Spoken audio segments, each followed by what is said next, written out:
Morning ഷോയിൽ ഇനി അതിഥികൾക്കുള്ള സമയമാണ്. ഇന്ന് നമ്മളോടൊപ്പം അതിഥിയായി മോർണിംഗ് മുഖത്തിൽ ചേരുന്നത് പ്രതാപ് ജോസഫാണ്. കുറ്റിപ്പുറം പാലം എന്ന ഒരൊറ്റ ചിത്രത്തിലൂടെ മലയാളികൾക്ക് സുപരിചിതനാണ് പ്രതാപ് ജോസഫ്. എന്തായാലും സ്വാഗതം മോർണിംഗ് ഷോയിലേക്ക്. ചിത്രം ഇപ്പോൾ ഓൺലൈൻ റിലീസ് ചെയ്തിരിക്കുന്നു, അപ്പോൾ അതിൻ്റെ ഒരു സന്തോഷത്തിൽ കൂടിയായിരിക്കും. എങ്ങനെയുണ്ട് പ്രതികരണം? എങ്ങനെയുണ്ട് കുറ്റിപ്പുറം പാലത്ത്? നല്ല പ്രതികരണമാണ് ലഭിച്ചുകൊണ്ടിരിക്കുന്നത്. പലരും സിനിമ കണ്ടിട്ട് വിളിക്കുന്നുണ്ട്. വളരെ സീരിയസ് ആയിട്ടുള്ള പ്രേക്ഷകരാണ് സിനിമ കാണുന്നത്. അതുകൊണ്ട് തന്നെ ഇതുവരെ കണ്ടതിൽ നിന്ന് വ്യത്യസ്തമായിട്ട് സിനിമയെ വളരെ ഗൗരവത്തോടെ കാണുന്ന ഒരു പ്രേക്ഷകർ ഇപ്പോൾ കിട്ടുന്നുണ്ട്.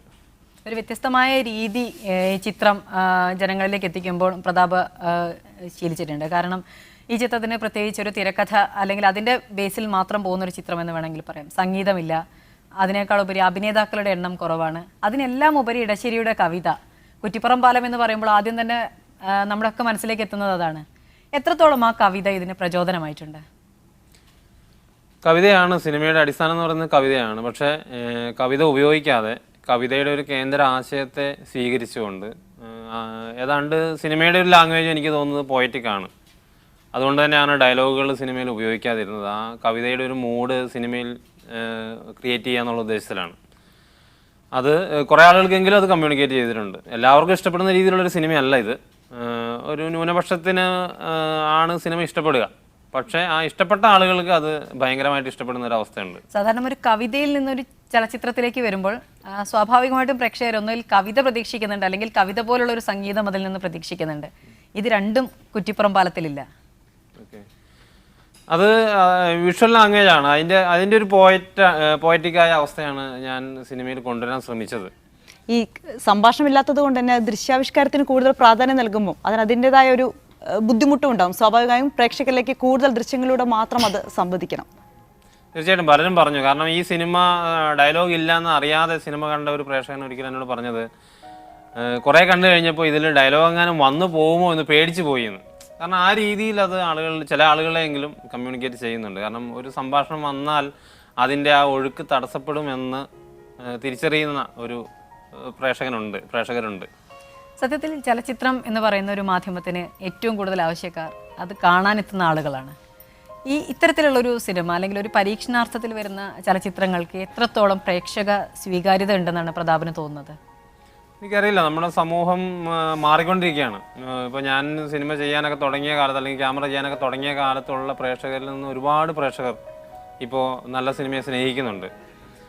അതുകൊണ്ട് തന്നെ പ്രേക്ഷകർ ഇപ്പോൾ നമ്മൾ കൊമേഴ്ഷ്യൽ സിനിമയൊക്കെ അപേക്ഷിച്ച് നോക്കുമ്പോൾ അത് ചുരുക്കമാണ്. പക്ഷേ വളരെ പ്രോത്സാഹജനകമായ ഒരു സാഹചര്യമാണ് ഇപ്പോൾ കേരളത്തിലുള്ളത്. അതായത് സമാന്തര സിനിമകൾക്ക് നല്ലൊരു വേദി കണ്ടെത്താൻ കഴിയുന്നുണ്ട്. തീർച്ചയായിട്ടും അത് നമുക്ക് എല്ലാ അർത്ഥത്തിലും എന്ന് പറയാൻ കഴിയില്ലെങ്കിലും നല്ലൊരു ശതമാനം പ്രേക്ഷകരിൽ നിന്ന് നമുക്ക് നല്ല പിന്തുണ കിട്ടുന്നുണ്ട്. അത് എനിക്ക് തോന്നുന്നത് വളരെയധികം പ്രോത്സാഹനമായൊരു സാഹചര്യമാണ്. പ്രത്യേകിച്ച് മുൻ വർഷങ്ങളെയൊക്കെ അപേക്ഷിച്ച് നമ്മൾ മുന്നോട്ട് പോകും തോറും കൂടുതൽ ആളുകൾ ഈ മേഖലയിലേക്ക് വരികയും സിനിമ കാണാൻ താല്പര്യം പ്രകടിപ്പിക്കുകയൊക്കെ ചെയ്യുന്ന ഒരവസ്ഥയാണുള്ളത്. അതുകൊണ്ടൊക്കെ ആയിരിക്കുമല്ലോ അല്ലേ ഓൺലൈൻ റിലീസിംഗ് എന്നുള്ള. സാധാരണ ഇതിൽ ഇത്തരം ചലച്ചിത്രങ്ങൾ ഏതെങ്കിലും ഫെസ്റ്റിവലിന് അപ്പുറത്തേക്ക് പോകുന്നൊരു സാധ്യത വളരെ കുറവാണ്. അതിൽ നിന്ന് മാറിയിട്ടാണല്ലോ ഇത്തരത്തിലൊരു കൂടുതൽ പേരിലേക്ക് എത്താനൊരു.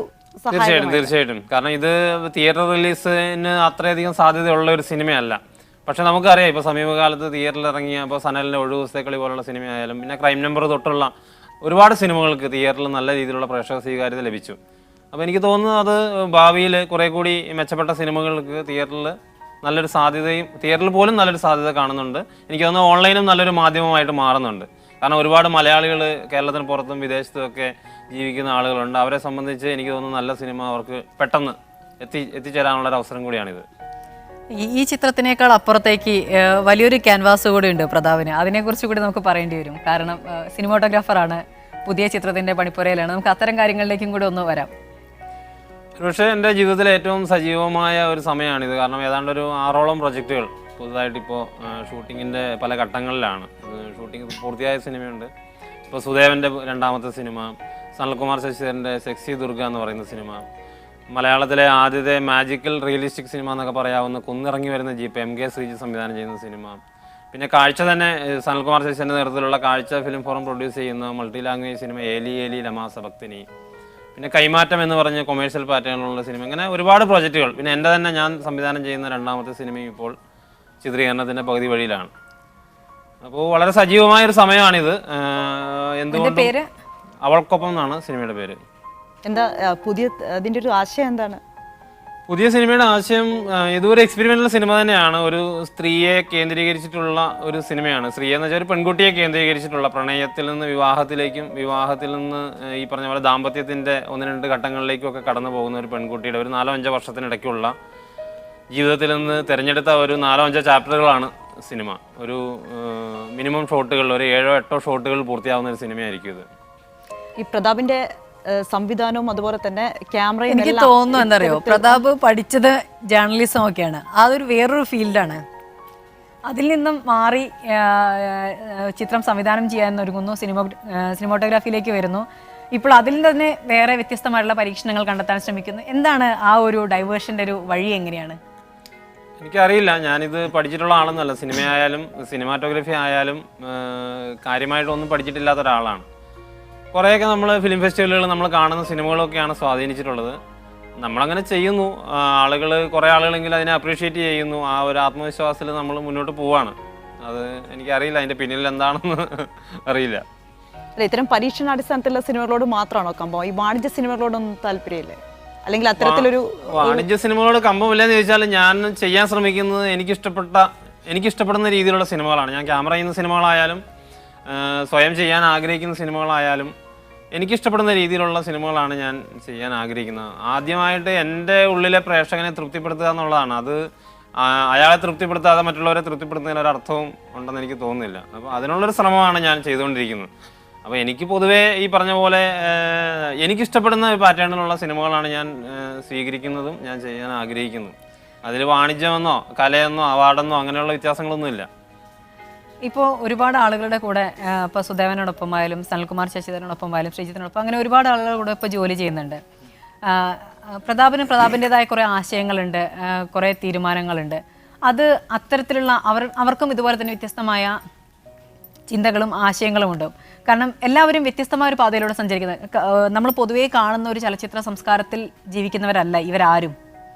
അതുകൊണ്ട് തന്നെ തീർച്ചയായിട്ടും ആശയ സംഘടനകൾക്കുള്ള വേദിയോടെ കൂടുതലാണ്. നിങ്ങൾക്ക് എങ്ങനെയാണ് അതിലൊരു കമ്മ്യൂണിക്കേഷൻ ശരിയാവുന്നത്? കാരണം അവർ ആഗ്രഹിക്കുന്ന തരത്തിൽ തന്നെ പ്രതാപിന് ചെയ്തു കൊടുക്കാൻ സാധിക്കുന്നുണ്ടോ? അതല്ലെങ്കിൽ പ്രതാപ് പറയുന്ന രീതിയിലേക്ക് അവർക്ക് എത്തിച്ചേരാനും കഴിയുന്നുണ്ടോ? ഇല്ല, ഒരു ക്യാമറമാൻ എന്നുള്ള നിലയ്ക്ക് ഞാൻ പ്രവർത്തിക്കുമ്പോൾ ഞാൻ ആത്യന്തികമായിട്ട് സിനിമ ഒരു സംവിധായകൻ്റെ കലയാണെന്ന് വിശ്വസിക്കുന്ന ഒരാളാണ്.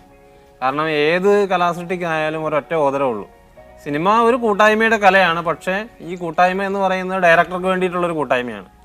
അപ്പോൾ മറ്റുള്ളവർക്ക് വേണ്ടി ക്യാമറ ചെയ്യുമ്പോൾ എനിക്ക് തോന്നുന്നത് അങ്ങനെ ഒരു സംഘർഷത്തിൻ്റെ ആവശ്യമില്ല. കാരണം അവർ പറയുന്നത് എനിക്ക് ശരിയാണെന്ന് തോന്നിയാലും തെറ്റാണെന്ന് തോന്നിയാലും അവർ പറയുന്നത് ചെയ്യുക എന്നുള്ളതാണ് എൻ്റെ ഒരു ഡ്യൂട്ടി. അപ്പോൾ അതുകൊണ്ട് തന്നെ അങ്ങനെ ഒരു സംഘർഷത്തിൻ്റെ പ്രശ്നം വരുന്നില്ല. കാരണം നമുക്കറിയില്ല അയാളുടെ മനസ്സിൽ എന്തൊക്കെയാണ് ഉള്ളതെന്ന്, ഒരു ഡയറക്ടറുടെ മനസ്സിൽ എന്തൊക്കെയാണ് ഉള്ളതെന്ന് ഒരു ക്യാമറമാൻ എന്ന നിലയിൽ എനിക്ക് പറയാൻ കഴിയില്ല. അതുകൊണ്ട് തന്നെ ചിലപ്പോൾ ചിത്രീകരണത്തിൻ്റെ സമയത്ത് നമുക്ക് ചിലപ്പോൾ അങ്ങോട്ടും ഇങ്ങോട്ടുള്ള ഒരു കമ്മ്യൂണിക്കേഷൻ ഉണ്ടാവും, ചിലപ്പോൾ ചില സംവാദങ്ങൾ ഉണ്ടാവും. എന്നാൽ പോലും എനിക്ക് തോന്നുന്നു ആത്യന്തികമായിട്ട് ഡയറക്ടർ പറയുന്നതാണ് നമ്മൾ ചെയ്തു കൊടുക്കേണ്ടത്. അതുകൊണ്ട് തന്നെ അങ്ങനെ ഒരു സംഘർഷം എനിക്ക് ഇതുവരെ അനുഭവപ്പെട്ടിട്ടില്ല.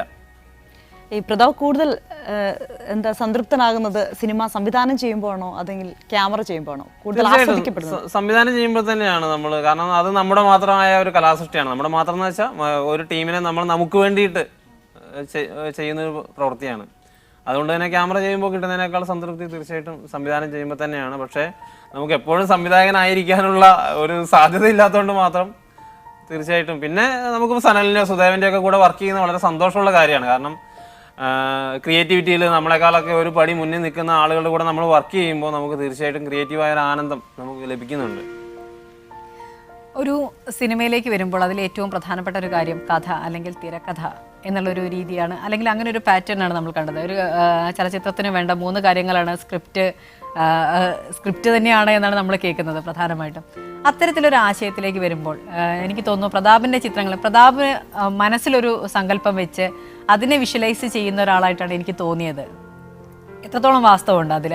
അതല്ലെങ്കിൽ ഒരു സ്ക്രിപ്റ്റ് ഓറിയൻറ്റഡ് ആയിട്ട് ചെയ്യുന്ന രീതി തന്നെയാണോ പ്രതാപ് ശീലിക്കുന്നത്? അല്ല, ഒരിക്കലും അല്ല. ഇപ്പം കുറ്റിപ്പുറം ഒന്നും സ്ക്രിപ്റ്റ് ഇല്ലാതെ ചെയ്ത സിനിമയാണ്. ഇപ്പോൾ ചെയ്യുന്ന സിനിമയും അങ്ങനെ ഒരു സ്ക്രിപ്റ്റിനെ ബേസ് ചെയ്തിട്ടുള്ള സിനിമയല്ല. പക്ഷെ അതെനിക്ക് തോന്നുന്നു അത് ഓരോരുത്തരുടെ ചോയ്സാണ്. ചില ആളുകളുടെ ഒരു മൈൻഡ് പാറ്റേണിൻ്റെ ഒക്കെ ഭാഗമായിട്ട് വരുന്നതാണ്. ചിലപ്പോൾ എല്ലാ സിനിമകളും അങ്ങനെ ചെയ്യാൻ പറ്റണമെന്നില്ല. ഇപ്പോൾ ഞാൻ ചെയ്യാൻ ആഗ്രഹിക്കുന്ന രീതിയിലുള്ള സിനിമകൾ ഒരുപക്ഷെ എനിക്ക് തോന്നുന്നു സ്ക്രിപ്റ്റ് ഇല്ലാതെ ചെയ്യുന്നതായിരിക്കും കൂടുതൽ ഭംഗിയാവുക എന്ന് എനിക്ക് തോന്നുന്നു. കുറച്ചും കൂടെ ലൈഫ് ഫീൽ ചെയ്യാൻ സാധിക്കുന്നുണ്ട് ഈ സ്ക്രിപ്റ്റില്ലാതെ ചെയ്യുമ്പോൾ. ഇപ്പോൾ രാജീവ് രവി ചെയ്യാറുണ്ട്, ഇപ്പം സനൽകുമാർ ശശിധരൻ ഒരു ദിവസത്തെ കളി, അങ്ങനെ ഒരു സ്ക്രിപ്റ്റില്ലാതെ ചെയ്യുമ്പം ആ ലൈഫിനെ അങ്ങോട്ട് പൂർണ്ണമായും പ്രതിഫലിപ്പിക്കാൻ സാധിക്കുന്നുണ്ട്. ഇതിൻ്റെ കാരണം എന്താ വെച്ചാൽ ഇപ്പോൾ ഇതൊരു കൂട്ടായ്മയുടെ കലയാണല്ലോ. അപ്പോൾ എനിക്ക് തോന്നിയിട്ടുള്ളത് എന്താ വെച്ചാൽ ഒരു ഡയറക്ടർ ഏറ്റവും കൂടുതൽ ആക്റ്റീവായിട്ട്, അല്ല നമ്മുടെ ഒരു ക്രിയേറ്റർ ഏറ്റവും കൂടുതൽ ആക്റ്റീവായിരിക്കുന്ന സമയം നമ്മൾ ഷൂട്ട് ചെയ്യുകയൊക്കെ ചെയ്യുന്ന ഒരു സമയത്താണ്. അപ്പോൾ മുന്നേ തയ്യാറാക്കിയ ഒരു സ്ക്രിപ്റ്റ് പലപ്പോഴും നമുക്കൊരു പരിമിതിയായിട്ട് തോന്നും. തിയേറ്റർ മാത്രമല്ല, അതിനകത്ത് പാർട്ടിസിപ്പേറ്റ് ചെയ്യുന്ന ആർട്ടിസ്റ്റ്, അഭിനേതാക്കളായാലും മറ്റ് സാങ്കേതിക പ്രവർത്തകരായാലും അവർക്കൊരു ഫ്രീഡം ഉണ്ടെങ്കിൽ മാത്രമേ അവർക്ക് അവരുടെ മാക്സിമം പുറത്തേക്ക് കൊണ്ടുവരാൻ കഴിയുള്ളൂ. അപ്പം മുന്നേ നമ്മൾ തയ്യാറാക്കിയ ഒരു സ്ക്രിപ്റ്റ് പലപ്പോഴും ഒരു പരിമിതിയായിട്ട് തീരാറുണ്ട്, ഡയറക്ടർക്കായാലും ആർട്ടിസ്റ്റുകൾക്കായാലും. അതുകൊണ്ട് തന്നെ കുറേ കൂടി കാര്യങ്ങളെ ലൈവാക്കാനും കുറേ കൂടി സജീവമാക്കാനും, മാത്രമല്ല നമ്മുടെ മൈൻഡ് അവസാന ഘട്ടം വരെ എഡിറ്റിങ്ങിലായാലും, ഇനിയിപ്പോൾ ഷൂട്ടിങ്ങിൻ്റെ സമയം കഴിഞ്ഞ് എഡിറ്റിങ് മറ്റ് പ്രക്രിയകളിലായാലും നമുക്ക് ഒരു ക്രിയേറ്റീവായ ഫ്രീഡം ഈ സ്ക്രിപ്റ്റ് ഇല്ലായ്മ നൽകുന്നുണ്ട്. പലപ്പോഴും സ്ക്രിപ്റ്റ് ഒരു പരിമിതിയായിട്ട് തീരും. അതുകൊണ്ടാണ് എനിക്ക് തോന്നുന്നത് കുറേ ആളുകളെങ്കിലും സ്ക്രിപ്റ്റ് ഇല്ലാതെ ചെയ്യാൻ ആഗ്രഹിക്കുന്നത്. ഏതായാലും പ്രതാപിൻ്റെ ചലച്ചിത്ര വിശേഷങ്ങൾ ഇവിടെ പൂർണ്ണമാവുന്നില്ല, സമയപരിമിതി മൂലം ഇടപെടുകയാണ്. വളരെയധികം നന്ദി. ഏതായാലും കുറ്റിപ്പുറം പാലത്തിന് ഇനി ഓൺലൈനിലും ഒരുപാട് വ്യൂവേഴ്സ് ഉണ്ടാവട്ടെ, ഒപ്പം പുതിയ ചിത്രത്തിനും പ്രേക്ഷക സ്വീകാര്യത ഉണ്ടാവട്ടെ എന്ന് ആശംസിക്കുക കൂടിയാണ്. വളരെയധികം നന്ദി മോർണിംഗ് ഷോയിലെത്തിയതിന്.